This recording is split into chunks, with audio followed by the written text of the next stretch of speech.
They don't want you to think clearly, because if you did, even for 10 seconds, you'd walk away from everything that's been silently killing you. You wouldn't beg to be included. You wouldn't explain yourself to people who enjoy misunderstanding you. You wouldn't keep trading your peace for temporary praise or tearing your mind apart just to fit into a version of yourself that pleases others.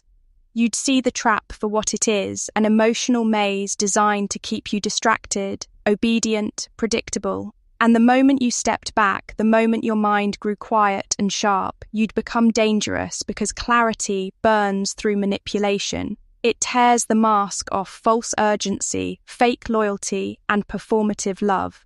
So ask yourself, how many of your decisions are truly yours? How many are inherited, demanded, expected? This isn't about thinking more, it's about thinking clean. That's the essence of Stoicism, not cold detachment, but discipline, truth. To strip away illusion until your thoughts belong to you again. If you're tired of living in reaction, of being ruled by noise, then this is where the shift begins. Also consider subscribing for yourself. Let it be a quiet act of rebellion, a signal to your future self that you chose clarity over chaos, discipline over distraction, and a mind that no one else can quietly control.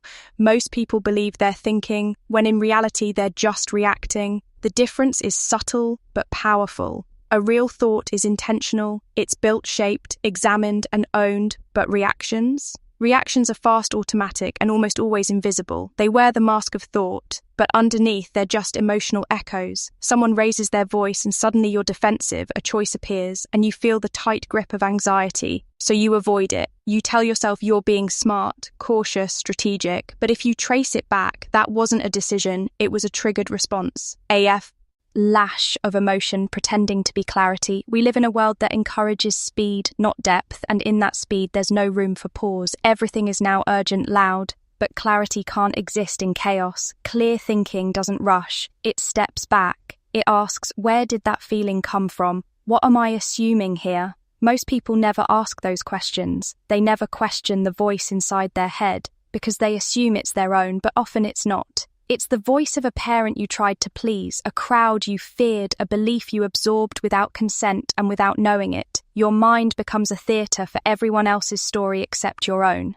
The Stoics taught that emotion isn't the problem is unexamined emotion. As Epictetus said, it's not things that disturb us but our judgments about them. That sentence holds a brutal kind of freedom, because if your judgment creates your suffering, then your clarity can destroy it. But first you have to slow down enough to see what's really driving you. Most people never get there. They feel angry and assume someone else caused it. They feel ashamed and assume they deserve it. They feel anxious and assume there's something to fear. But every one of those emotions starts with a belief, and if the belief is faulty, the emotion is misleading. There's no clarity in that loop, only repetition, the same arguments, the same breakdowns, the same regrets, and still people call it life. But if you don't know the root of your reactions, how can you ever say your choices are your own?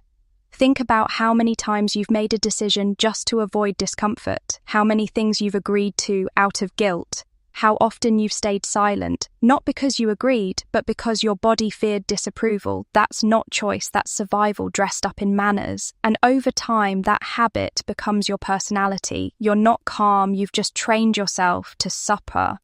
The fire, you're not indecisive, you've just learnt to confuse discomfort with danger. So what does real thinking look like?